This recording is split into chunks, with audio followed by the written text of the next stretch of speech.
Hello students, मेरा नाम है अरुण शर्मा। आप सभी का अरुण कोचिंग क्लासेस में बहुत बहुत स्वागत है। आज का जो हमारा टॉपिक है मेजर ट्रेड सेंटर्स के बारे में है, और भी चीज़ें मैं आपको आज बताऊंगा। ठीक है, तो आज इस चैप्टर को हम जो है वो क्लोज कर देंगे बच्चों। ठीक है, तो हम पढ़ रहे हैं बिजनेस स्टडी और ये चैप्टर नंबर 3 है, हिस्ट्री ऑफ कॉमर्स के बारे में आपको पढ़ा रहा हूँ। तो मेरी आपसे रिक्वेस्ट है, Arun coaching classes commerce with math को आप जो है सब्सक्राइब जरूर करें, बेल आइकन को प्रेस करें, वीडियो को लाइक करिए, शेयर करिए, कमेंट करना ना भूलें। और चलिए शुरू करते हैं। यहाँ लिखा है मेजर ट्रेड सेंटर, कौन कौन से हैं देखिए।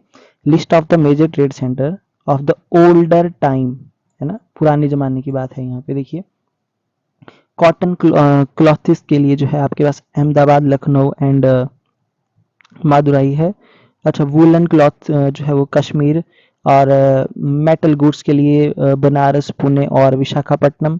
वेपन्स और आर्म्स के लिए देखिए यहाँ पे पंजाब और सिंध। और उसके बाद शिप बिल्डिंग के लिए कलकत्ता यानी कि कोलकाता। ठीक है, ये जो है हमारे पुराने ट्रेड सेंटर थे।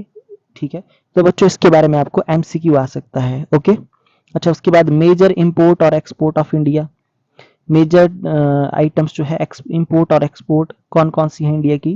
देखिए इंपोर्ट यहाँ पे दिए गए हैं आपके पास, यानी कि जो आयात हैं, pears, wool, dates, dried fruits, coffee, honey, pepper, tea, silk, metals etcetera. और एक्सपोर्ट है raw silk, cotton, leather, indigo, rice, wheat, opium, pepper, spices, precious stones etcetera. ठीक है, अच्छा, उसके बाद है यहाँ पे मोड्स ऑफ ट्रांसपोर्ट। तो बच्चों इसमें कुछ खास बताने वाला नहीं है। ठीक है, देखिए in old time the major modes of transport in India. देखिए क्या कौन कौन से ट्रांसपोर्ट के मोड थे major. In the local trade the means of transport were mainly used camel, bullock, ox, donkeys. ठीक है, मतलब आप समझ रहे होंगे, बहुत ही मतलब पुराने जमाने की बातें हैं ये। For the foreign trade on the other hand mainly the ship were use. ठीक है, तो वहाँ पे जो है जहाजों का यूज किया जाता था। ठीक है, अगर हमने किसी फॉरेन ट्रेड करना हो तो। ओके, अच्छा, उसके बाद यहाँ पे position of Indian subcontinent in the world economy. देखिए यहाँ पे क्या बोला गया है, there was a time when India was completely prosperous and was famous all over the world for its rare and artistic things। ठीक है, तो काफी टाइम पहले की बात है कि जो इंडिया था वो कंप्लीटली प्रॉस्पेरियस था, फेमस था बच्चों, पूरे ऑल ओवर वर्ल्ड में, है ना। जो भी मतलब इसकी आर्टिस्टिक थिंग्स थी इंडिया की, है ना, जो बहुत रेयर थी उसके लिए। This prosperity of India in the 17th and 18th century attracted the European traders to trade in India.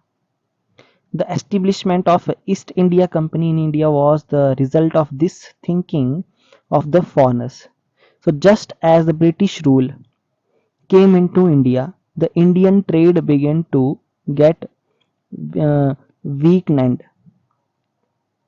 The Industrial Revolution of India struck a heavy blow to the Indian industry of craftsmanship and handicraft. The goods which India used to export earlier, now those very goods had to be imported to India. देखिए यहाँ पे क्या बोला गया है, the goods which India use to export earlier. देखिए ऐसी goods जिसको इंडिया पहले क्या करता था, एक्सपोर्ट करता था, now those very goods had to be imported to India. ठीक है, अब वो क्या की जा रही है, वो मतलब इंपोर्ट की जा रही है। ठीक है, आई होप आपको बात समझ में आ रही होगी बच्चों। ओके, ये बहुत ही इजी लैंग्वेज में लिखा गया है, तो मुझे बताने की इसको जरूरत नहीं है कि क्या लिखा गया है। So after getting independence, the government of India focused her full attention on the development of trade through the medium of 5-year plans। ठीक है बच्चों, पंचवर्षीय योजना जो होती है उसके थ्रू गवर्नमेंट क्या करती है, गवर्नमेंट का फोकस किस पे है, फुल अटेंशन है जो है वो इंडिया के ट्रेड की डेवलपमेंट पे, ठीक है। और किसके थ्रू, ये जो मीडियम है 5 ईयर प्लान। तो बच्चों 5 ईयर प्लान आप पढ़ेंगे इकोनॉमिक्स में, उसमें फुल डिटेल में बताया गया है 5 ईयर प्लान के बारे में, ठीक है।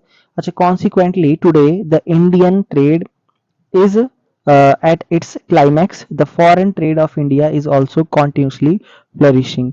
तो बच्चों ये था आपका हिस्ट्री ऑफ कॉमर्स के बारे में, है ना। ये चैप्टर भी इम्पॉर्टेंट ही है, बट इतना ज़रूरी ये चैप्टर नहीं है। मैं आपको बता देता हूँ कि इससे आपको एमसीक्यूज वगैरह जो है इजीली बन सकते हैं, या आपको जो है इंडिजीनियस बैंक के बारे में आ सकता है, या हिस्ट्री ऑफ कॉमर्स के बारे में आपसे पूछा जा सकता है, या एमसीक्यू जो है इससे इस चैप्टर से पक्का आपको बनेंगे, ठीक है। एमसीक्यू जरूर बनेंगे बच्चों। ओके, और आज के लिए इतना ही। मेरी आपसे रिक्वेस्ट है, प्लीज़ चैनल को सब्सक्राइब जरूर करें, Arun coaching classes commerce with math को। Thank you so much.